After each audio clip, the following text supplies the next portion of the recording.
Hello my dear friends, मैं गगन कपूर एक बार फिर से आप सभी का वेलकम करता हूं।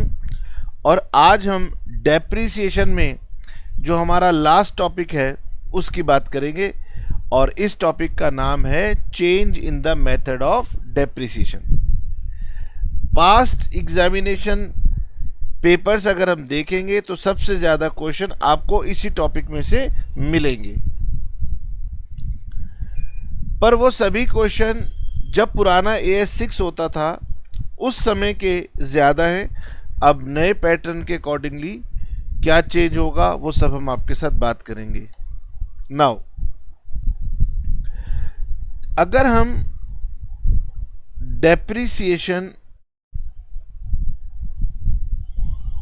मेथड्स की बात करते हैं तो हमारे पास बहुत सारे मेथड्स हैं, लेकिन हम दो मेथड्स ज़्यादा फॉलो करते हैं। एक है SLM और एक है WDV।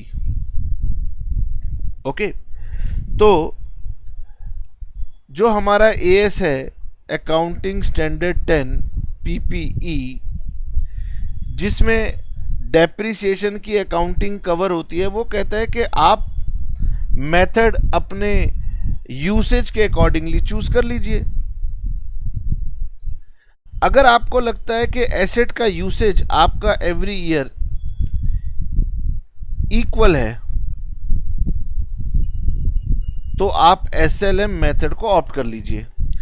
अगर आपको लगता है कि आपका जो मेथड है वो स्टार्टिंग ईयर में आप उसका ज़्यादा बेनिफिट लोगे, लोअर ईयर्स में उसका बेनिफिट आप थोड़ा सा कम लोगे, तो you should follow WDV method. इसका मतलब ये हुआ कि जब आपने एसेट को यूज करना स्टार्ट किया उस समय आपने एस्टिमेट किया था कि आपका फ्यूचर में एसेट का यूसेज कैसा रहेगा। इक्वल रहेगा तो SLM है, इक्वल नहीं रहेगा तो बेनिफिट अगर रिड्यूस होने वाले हैं तो WDV है। तो मोस्ट ऑफ द केसेस में हम लोग WDV मेथड को फॉलो करते हैं, लेकिन कोई बात नहीं। AS10 कहता है कि आप बिजनेस आपका है तो इसके लिए आप डिसाइड कीजिए, और फिर जो भी मेथड आप डिसाइड करेंगे उसे आप कंसिस्टेंटली ईयर आफ्टर ईयर लगाते रहिए। नाउ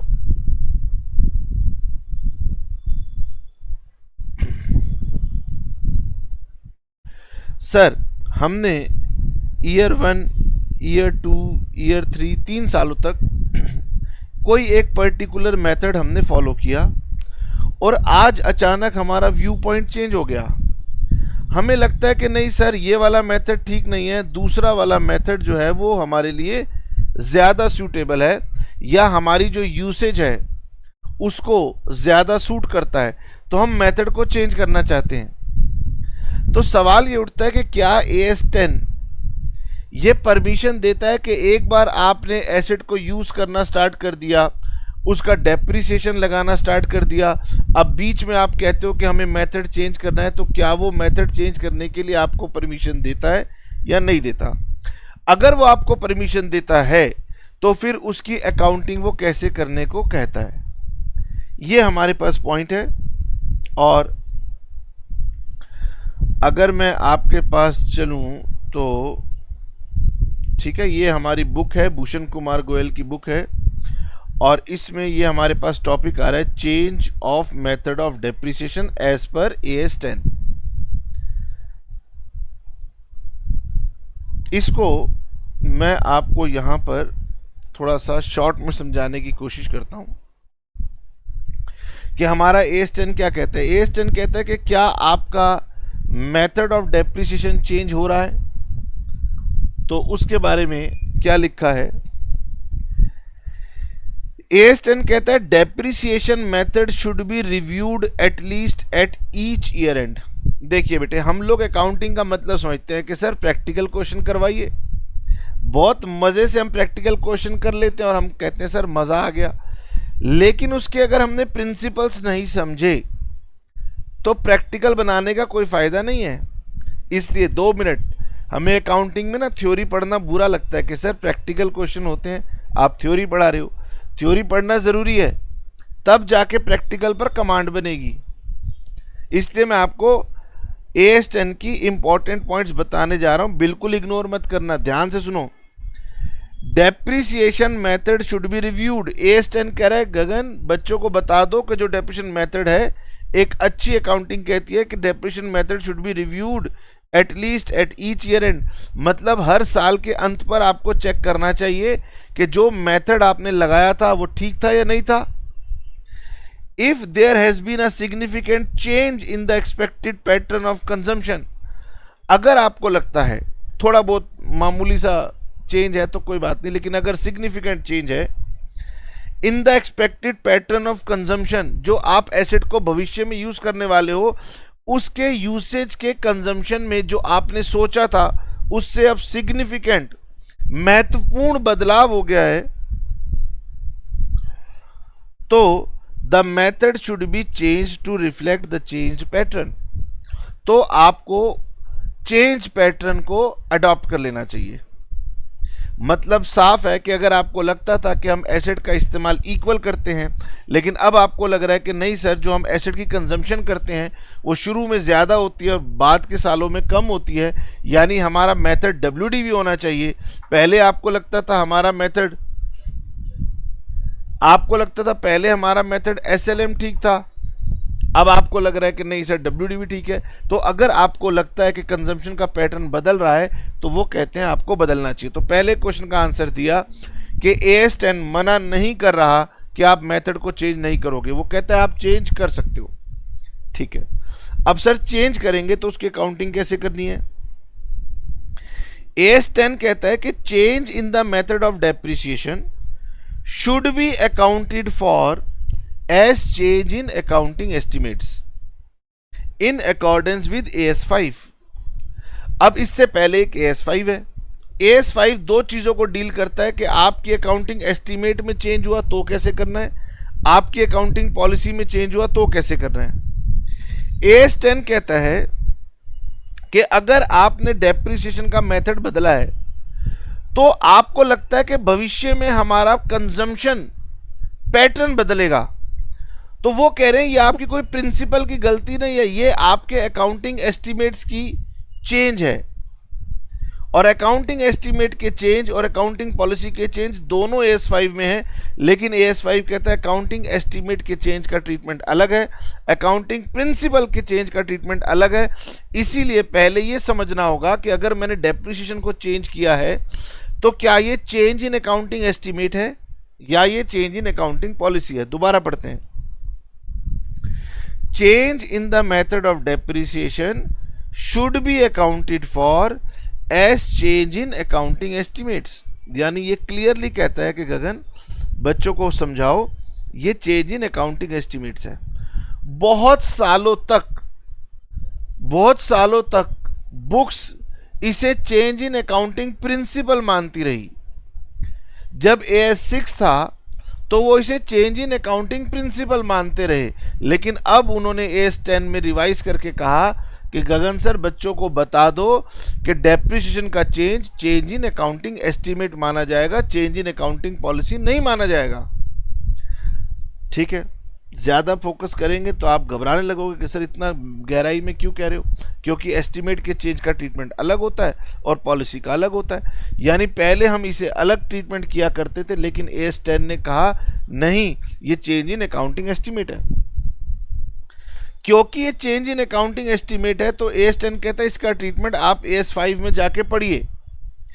AS5 कहता है इसका ट्रीटमेंट प्रोस्पेक्टिव होगा। समझते हो इसका मतलब? एक होता है प्रोस्पेक्टिव, एक होता है रेट्रोस्पेक्टिव।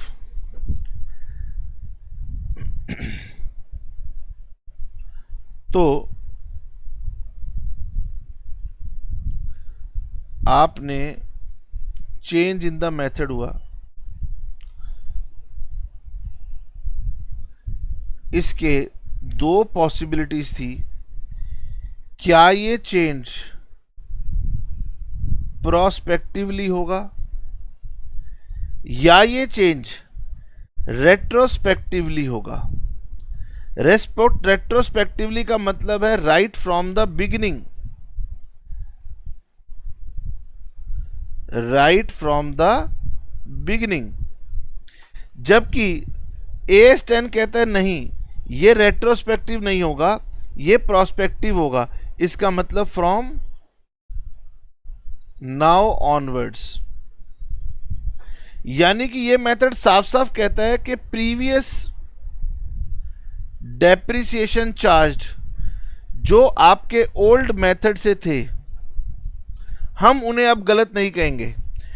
भाई आपने पिछले कुछ सालों तक एसेट के ऊपर पुराना मेथड फॉलो किया, आज आप कहते हो नहीं हम गलत थे, हम नया मेथड फॉलो करने जा रहे हैं। तो AS10 कहता है गगन ऐसे में जो पुराना चार्ज हो गया ना, उसकी चिंता मत करो, आपने आगे से देखना है कि आगे से नया वाला पैटर्न फॉलो करना है। यही बात AS10 में लिखी गई है। AS5 कहता है, AS10 AS5 को रेफर करता है और AS5 कहता है कि चेंज ऑफ डेप्रिसिएशन का ट्रीटमेंट प्रोस्पेक्टिव होगा। यानी कोई भी पुरानी बैकवर्ड कैलकुलेशन नहीं करनी। अगर आपके पास 2-4 साल पुरानी किताब हुई तो उसमें बैकवर्ड कैलकुलेशंस होंगी, वो गलत हैं। लेटेस्ट बुक होनी चाहिए, और लेटेस्ट बुक जो 2-3-4 सालों से नया बना है जिसमें AS10 डील हो रहा है, उसमें उन्होंने कहा है कोई भी बैकवर्ड कैलकुलेशन नहीं होगी।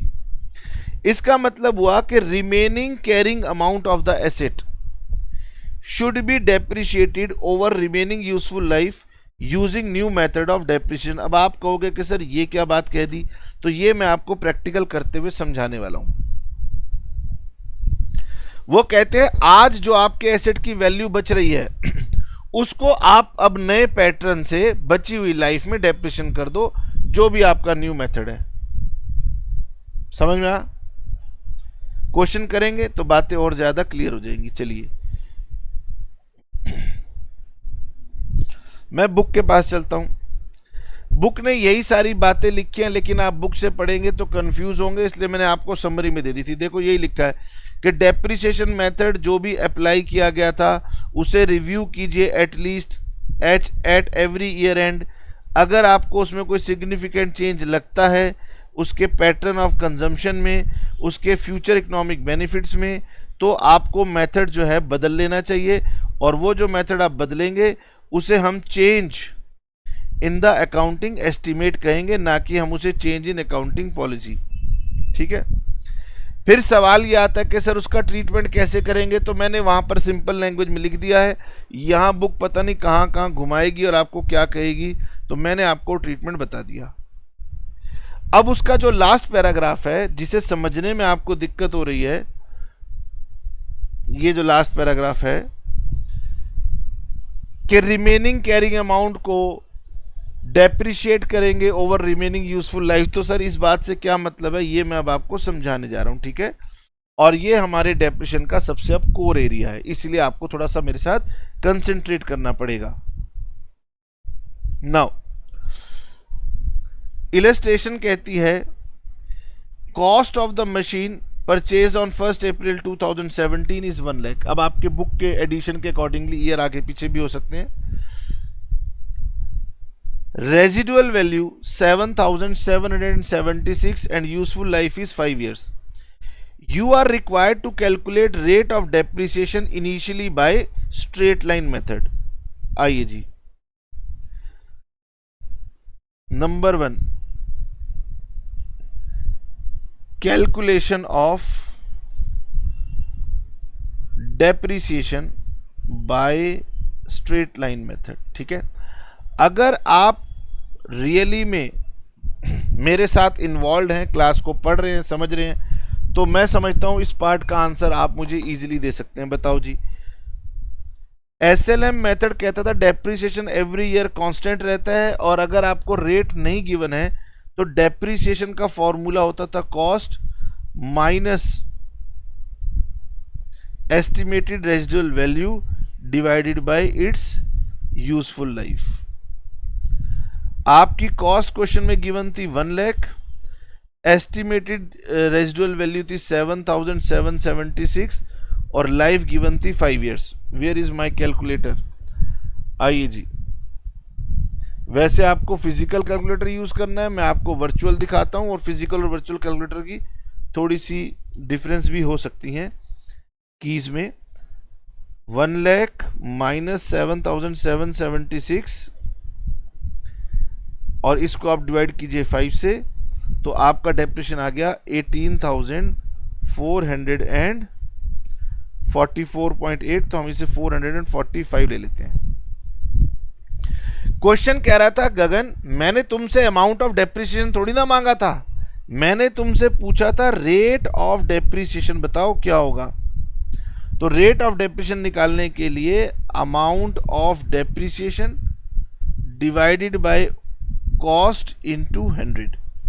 तो 18,445 डिवाइडेड बाय 1 लाख इनटू में 100, तो ये आपका कितना हो जाएगा, ये 2 जीरो मैंने काटे, ये 3 जीरो मैंने काटे, 18.445% लीजिए।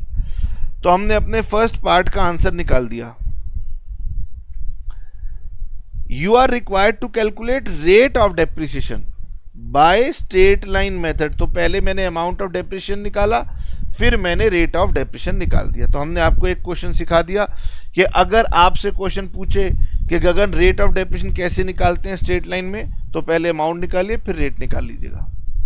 नाउ दूसरा मेथड होता है by WDV method. Oh my god, यहां पर प्रॉब्लम स्टार्ट हो गई।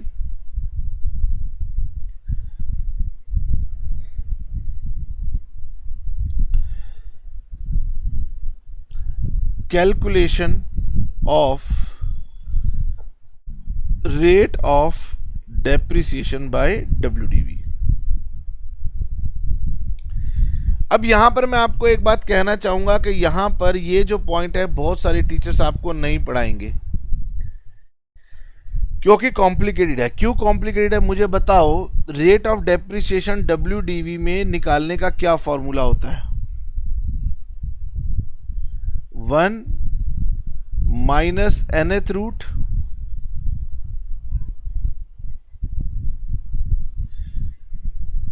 Residual value divided by cost.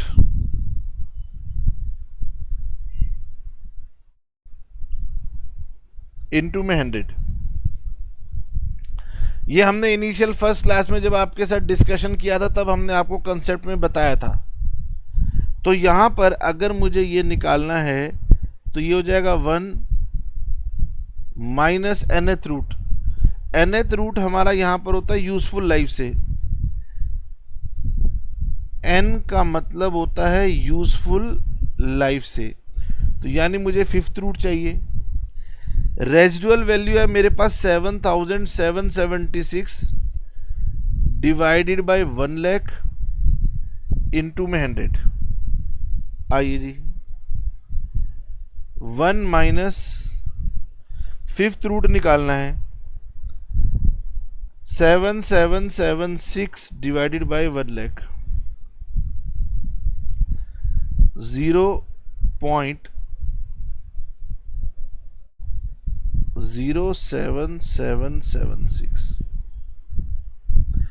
अब अगर आप नॉर्मल कैलकुलेटर यूज करके 5th रूट निकाल सकते हो तो निकाल के दिखा दो। नॉर्मल कैलकुलेटर में तो स्क्वायर रूट का बटन होता है, 5th रूट का बटन नहीं होता। इसका मतलब यहां पर प्रॉब्लम है। अब अकाउंट्स के टीचरों के हाथ खड़े हो जाएंगे, वो कहेंगे हम नहीं बता सकते। ठीक है, लेकिन आप कॉमर्स के स्टूडेंट हैं, आप अकाउंट्स भी पढ़ेंगे, आप मैथ्स भी पढ़ेंगे, तो हमारे पास कुछ तरीके हैं जिसकी वजह से हम इसको निकाल सकते हैं। तो अगर आपने किसी भी चीज़ का nth रूट निकालना हो नॉर्मल कैलकुलेटर से, तो मैं आपको बताता हूं how to find out nth root.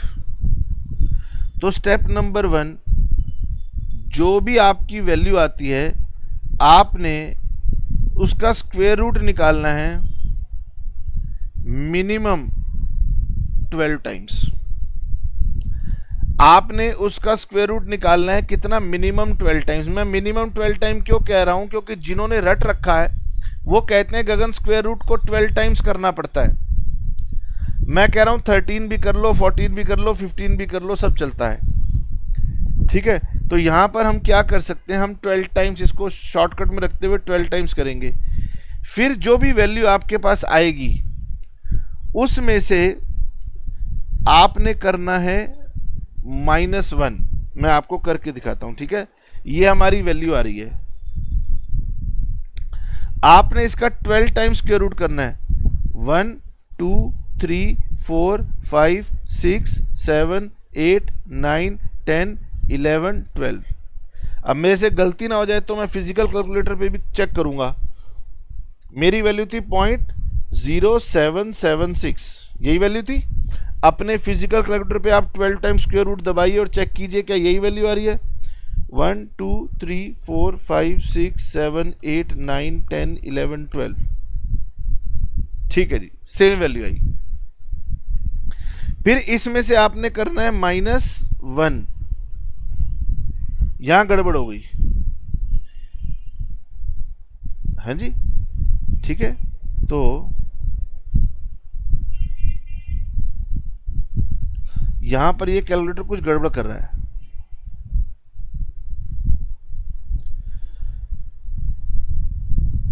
$0.0776 इसका 12 टाइम्स 1 2 3 4 5 6 7 8 9 10 11 12, ये वैल्यू ठीक आ गई। अब यहाँ ये गड़बड़ करे तो मैं इसको क्या करता हूँ, मेमोरी में डाल देता हूँ। ठीक है, अब मैं करता हूँ मेमोरी रिकॉल। ठीक है, -1।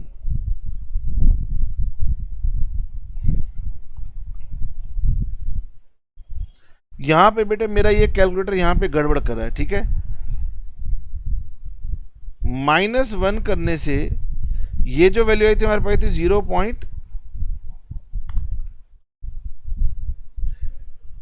0.99937662793, और जब इसमें से मैंने -1 किया तो मेरे कैलकुलेटर में वैल्यू आ रही है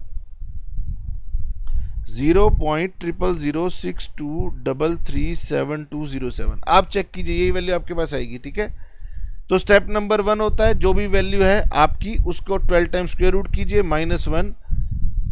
थर्ड होता है जब आप nth रूट निकाल रहे हैं तो डिवाइड बाय n, जो रूट आपने निकालना है उससे आप डिवाइड कीजिए। तो ये मेरे पास जो कैलकुलेटर में वैल्यू आ रही है ना ये, ठीक है, इसको मैं डिवाइड करूंगा। मेरे केस में मुझे 5th रूट चाहिए तो मैं इसे डिवाइड बाय 5 करूंगा। तो हमारे केस में ये 5 है तो मैं इसलिए इसको डिवाइड बाय 5 करूंगा। ये वैल्यू आ गई 0.00012467441। ठीक है, फिर आपने क्या करना है, इसमें करना है ऐड 1। ये वैल्यू आ गई 0.99987532559। ठीक है, और एक लास्ट स्टेप और है। फिर आपने into equal to into equal to into equal to उतने टाइम करना है जितनी बार आपने फर्स्ट स्टेप में स्क्वायर रूट निकाला था। तो हमने 12 बार निकाला था तो हम इसे 12 टाइम्स करेंगे। ठीक है, फिर से बताता हूं कि मैंने क्या किया, ये चीज़ आपके लिए नहीं है तो आप कहीं घबरा जाएं। हमें क्वेश्चन में nth रूट निकालना पड़ जाए और वो nth रूट मेरे नॉर्मल कैलकुलेटर में आ नहीं रहा तो मैं कैसे करूं। तो आपने करना क्या है, जिस वैल्यू का nth रूट लेना है उस वैल्यू को आपने 12 टाइम्स स्क्वायर रूट दबाना है। मैं शुरू से करके दिखाता हूं, कीजिए। मेरी वैल्यू थी 0.07776। अगर आप देख रहे हैं तो ये 0.07776 यही वैल्यू थी। स्टेप नंबर 1 कहता है गगन इसके ऊपर स्क्वायर रूट दबाओ 12 टाइम्स। 1 2 3 4 5 6 7 8 9 10 11 12। ठीक है, ये वैल्यू आ गई मेरे पास 12 टाइम्स करने से, अगर आपको दिखाई दे रही है तो। ठीक है, अब मैंने स्टेप नंबर 1 किया। अब मैंने किया -1, फिर मैंने किया डिवाइड, जितना रूट चाहिए मुझे 5th रूट चाहिए, डिवाइड बाय 5। फिर मैंने किया +1। अब +1 करने के बाद मेरे पास ये कैलकुलेटर में ये वैल्यू आ गई। ठीक है, अब मैं इस पर इनटू इक्वल टू 12 टाइम्स दबाने वाला हूं।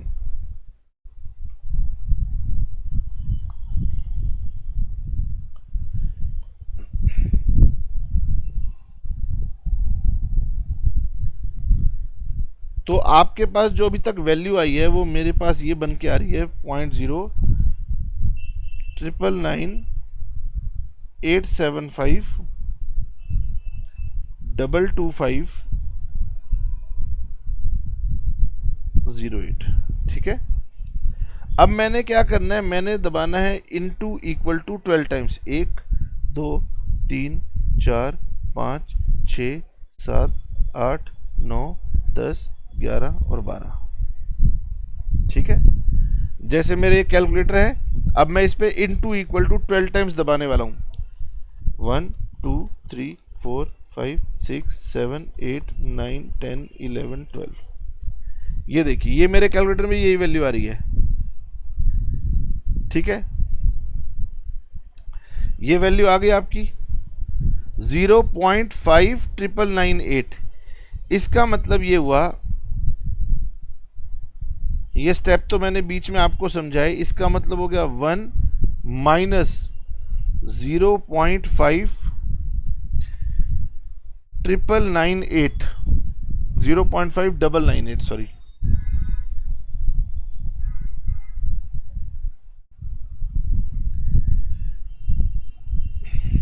ठीक है, तो इस वैल्यू को मैंने मेमोरी में डाला और मैंने 1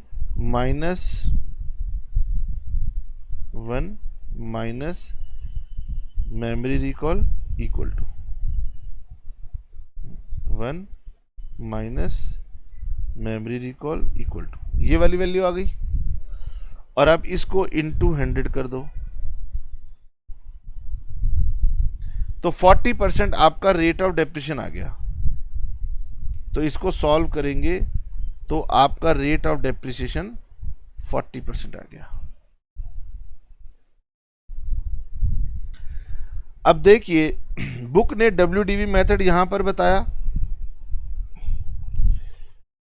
फॉर्मूला रेट WDV का डेप्रिसिएशन निकालने का फॉर्मूला भी बताया, वैल्यूज भी डाली, और फिर उन्होंने इसको एक सिंपल तरीके से सॉल्व करने की कोशिश की कि गगन, इसको सॉल्व करने के लिए हमने फैक्टर्स बनाए हैं।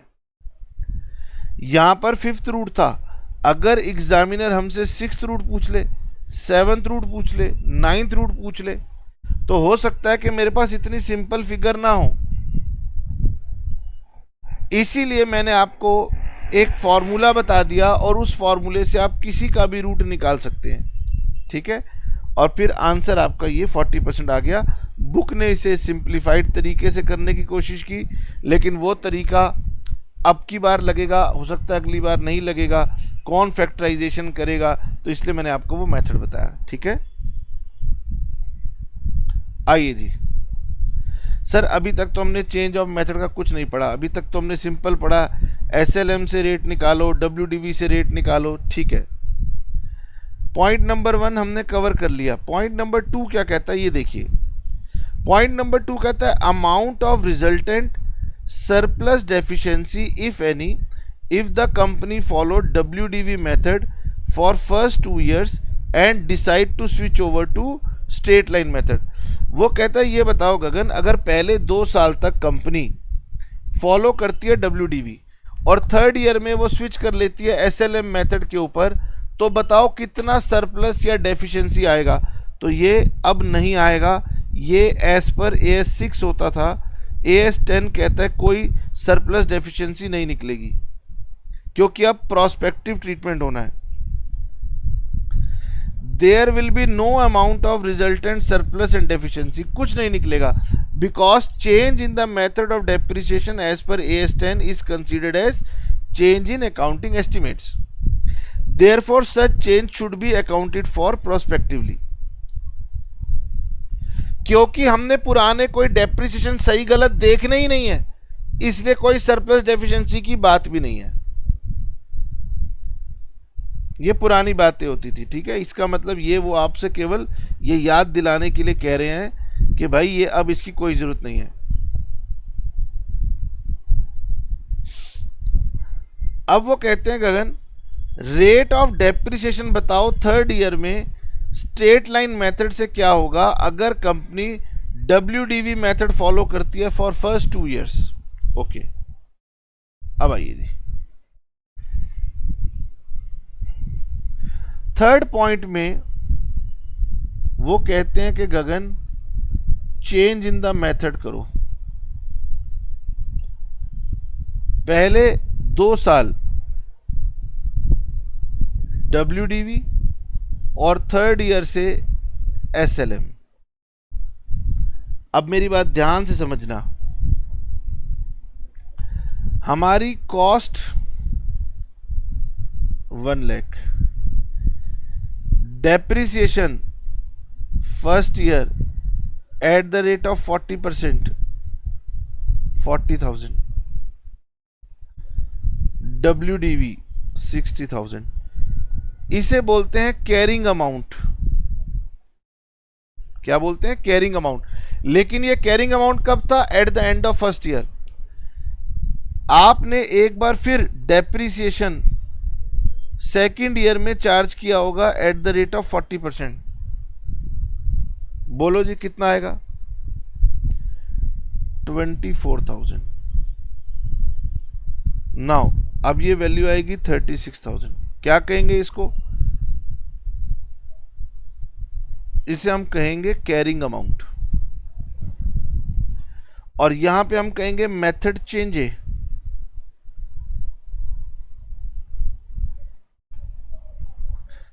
आपकी एसेट की ओरिजिनल यूजफुल लाइफ कितनी थी? 5 इयर्स। और ये 2 साल तक डेप्रिसिएशन करने के बाद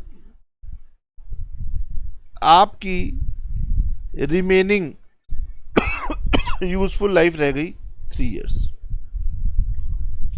अकाउंटिंग करने से पहले बेटे कैलकुलेशन को समझना बहुत जरूरी है। जरा पढ़िए मेरे साथ साथ, मैंने आपसे क्या कहा था।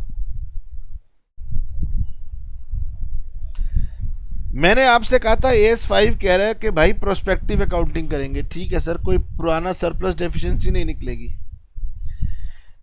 Means remaining carrying amount of the asset, 2 साल तक डेप्रिसिएशन लगाने के बाद जो आपका कैरिंग अमाउंट ऑफ एसेट आ रहा है शुड बी डेप्रिशिएटेड। उसको डेप्रिशिएट करना over the remaining useful life using new method. तो मुझे बताइए आपका कितना कैरिंग अमाउंट आ रहा है 2 सालों के बाद?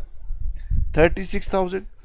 तो अब थर्ड ईयर में, अब आप ये मत कहना कि सर SLM मेथड पर आ गए हैं, तो SLM मेथड पे हमने डेप्रिसिएशन निकाला था 18,445, ये डेप्रिसिएशन चार्ज कर दो। ना ना ना, ये 2 साल पहले की बात थी। अब 2 सालों के बाद अगर आप मेथड को चेंज कर रहे हो तो ये AS5 कहता है कि गगन सर अब जो आपका अब कैरिंग अमाउंट आ रहा है उसको रिमेनिंग यूजफुल लाइफ के अंदर आपको डिवाइड करना है। और क्योंकि मेरा स्ट्रेट लाइन मेथड है तो फिर मैं क्या कहूंगा, मेरा कैरिंग अमाउंट कितना आ रहा है? 36,000 माइनस 7,776 डिवाइडेड बाय 3।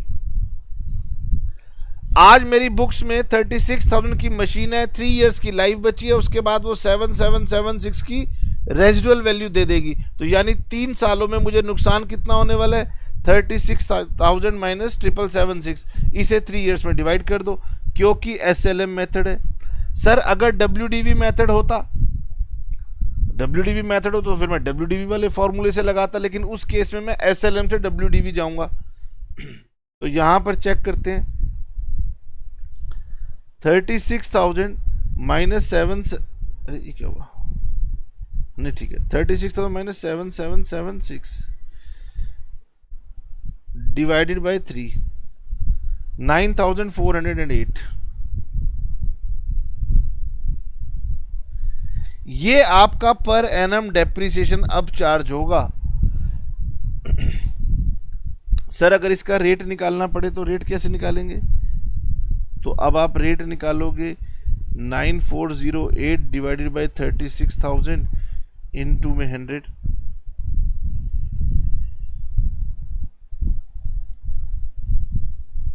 तो रेट आउट ऑफ होगा 26.13%। लो जी, मैं ये नहीं कहता कि आपको बहुत जल्दी पहली इलस्ट्रेशन में आप एक्सपर्ट हो गए होंगे, लेकिन अभी हमने एक ब्लूप्रिंट बनाया, जैसे ट्रेस करते हैं ना पेपर के ऊपर, और फिर जो इम्प्रेशन आता है उसके ऊपर लाइनें बना के उसको और ज़्यादा वो कर लेते हैं, एपरेंट कर लेते हैं डिज़ाइन को।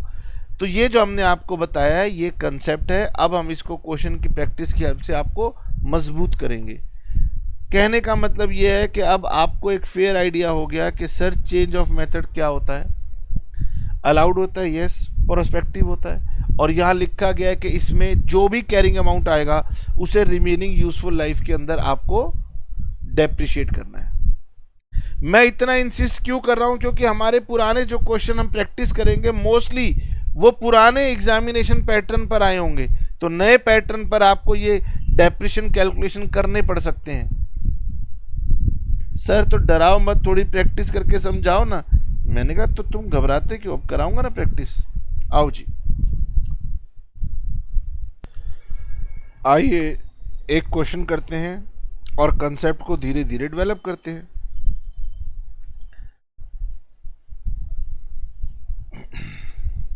बहुत सिंपल सा क्वेश्चन है।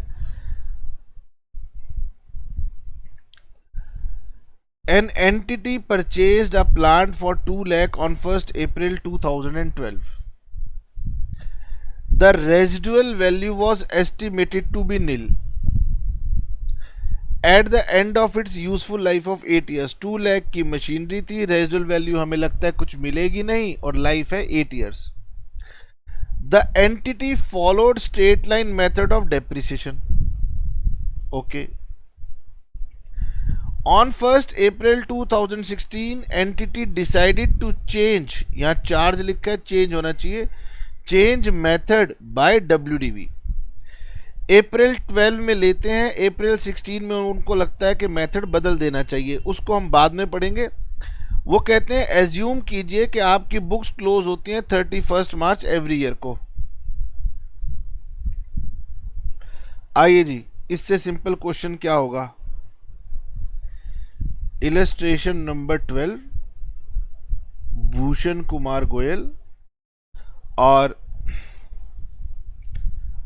हमसे कहा गया calculate amount of depreciation to be charge. छोड़ो सर, अकाउंट ही बना देते हैं, क्या हो गया।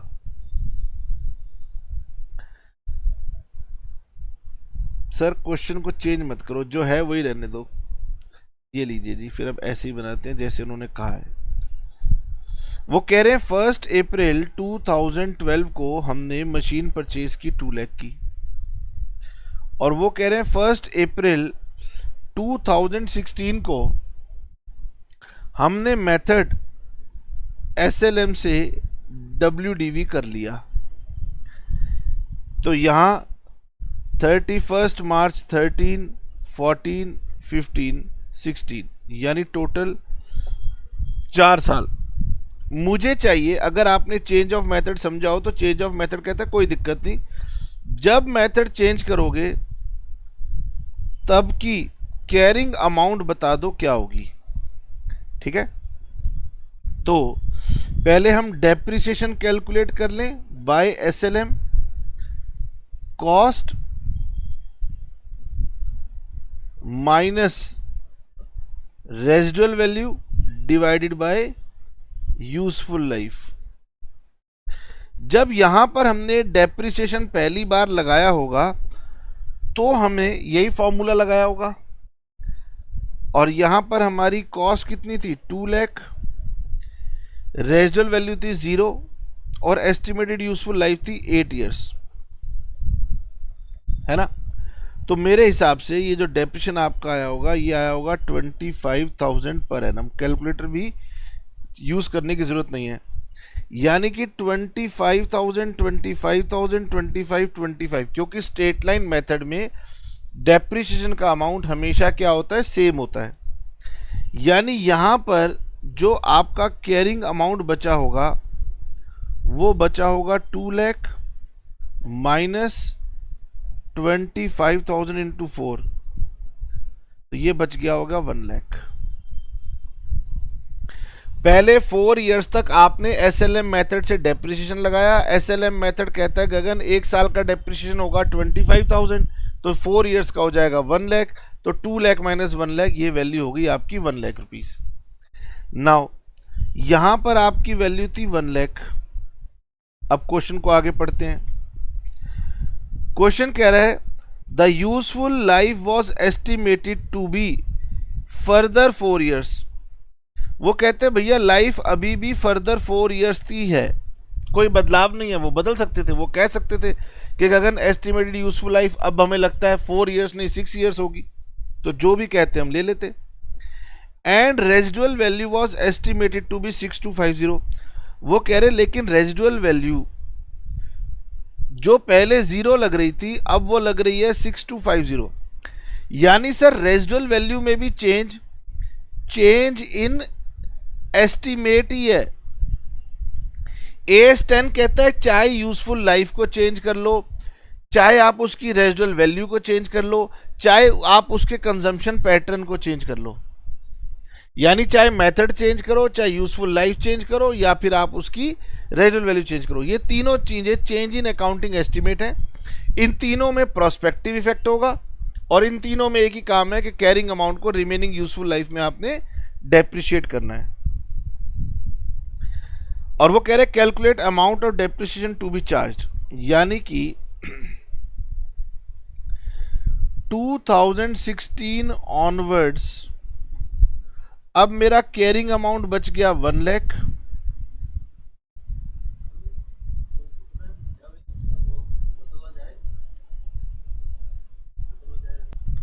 कैरिंग अमाउंट है 1 लाख।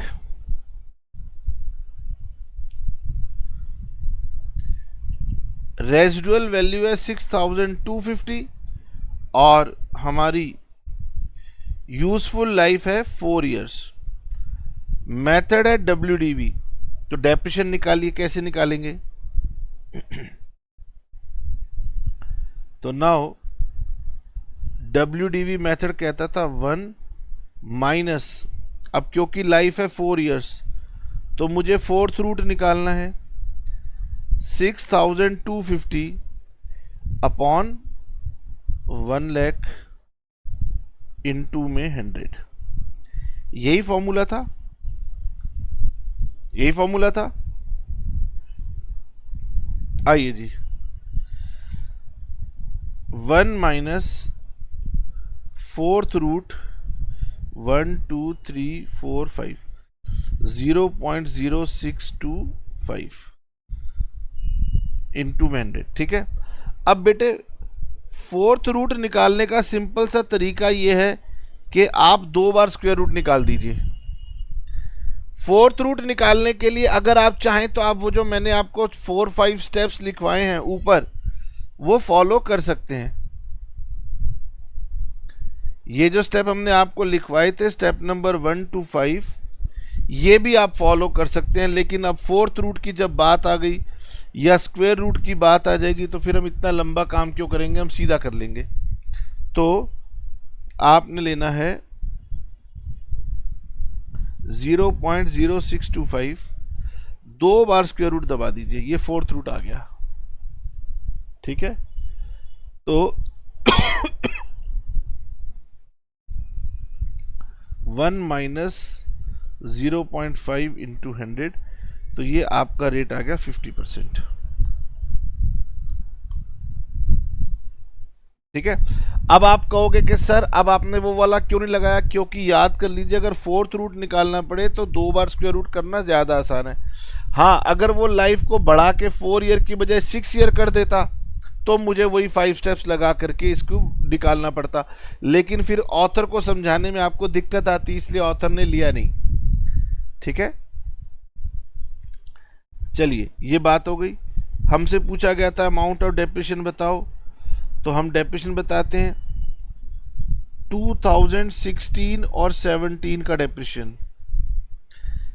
जो WDV थी वो थी 1 lakh minus depreciation at the rate of 50%, 50,000। अब ये WDV आएगी आपकी 1417 को, फिर डेप्रिसिएशन 17-18 का लगाया जाएगा एट द रेट ऑफ 50%, तो ये हो जाएगा सर 25,000। ठीक है। और फिर WDV आ जाएगी 1418 को 25,000। उसके बाद अगर आप निकालना चाहें सर डेप्रिसिएशन 18-19 का कितना होगा, तो इसका 50% 12,500। और फिर आपकी WDV आ जाएगी 12,500। फिर लास्ट ईयर में इसका डेप्रिसिएशन हो जाएगा 6250 और WDV आ जाएगी 6250। 8 ईयर की लाइफ आपकी कंप्लीट हो जाएगी। डेप्रिसिएशन की अकाउंटिंग करने में दिक्कत नहीं है, अगर डेप्रिसिएशन का अमाउंट आ गया तो अकाउंटिंग भी समझ में आ जाएगी। तो नेक्स्ट क्लास में हम आपको अकाउंटिंग कराएंगे। अब आज समय बचा नहीं।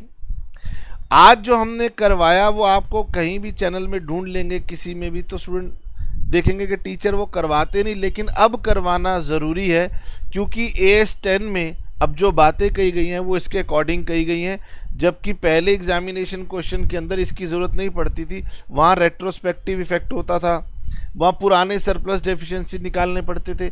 अब यहाँ पर कुछ और करना पड़ रहा है, इसलिए ये मेथड है। ठीक है, आइए तो आज हम यहीं रुकते हैं। और हमने आपको बताया कि मेथड ऑफ डेप्रिसिएशन चेंज किया जा सकता है, यूजफुल लाइफ चेंज की जा सकती है, रेजिडुअल वैल्यू चेंज की जा सकती है।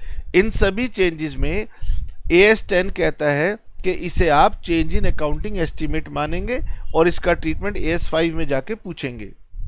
AS 5 कहता है कि जब भी चेंज इन अकाउंटिंग एस्टीमेट होगा तो जो भी वैल्यू आपकी आ रही है, जिसे हम बोलते हैं कैरिंग अमाउंट, इसे रिमेनिंग यूजफुल लाइफ में न्यू मेथड के अकॉर्डिंगली डेप्रिशिएट कर देना।